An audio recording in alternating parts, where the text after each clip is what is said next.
پوری تقریر کا خلاصہ صرف 4 لفظوں اندر ہے، پوری تقریر کا خلاصہ. میرے دل چ حسرت ہے، میری والدہ فوت ہوئی ہیں، میں تو شکل بھی نہیں دیکھی انہوں نے. اللہ انہوں کی قبر تے کروڑوں رحمت نازل فرمائے. تواڈے وچوں کنے لوگ نے جنہاں کے ماں باپ فوت ہو چکے ہیں؟ ایک صحابی نے سوال کیتا، منہاج المسلم اندر سنن ابی داؤد کے حوالے والے حدیث موجود ہے. کہندا آقا میرے والدین فوت ہو گئے، میں کی کراں؟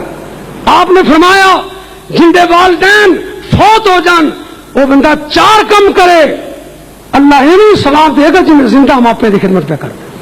کنے کم؟ سارے بولو. سب تو پہلا کم والدین واسطے رحمت و بخشش کی دعا کرنا. دوسرے نمبر تے انہوں نے کیتے ہوئے وعدیاں نو پورا کرنا.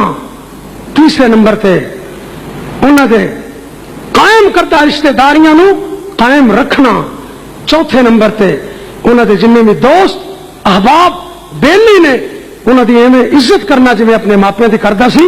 یہ 4 کم کرنے والا بندہ قیامت نو والدین کے فرما برداروں کے صف وچ کھڑا ہوئے گا. اللہ میں تینوں عمل دی توفیق عطا فرمائے. آخر دعوانا الحمدللہ رب العالمین.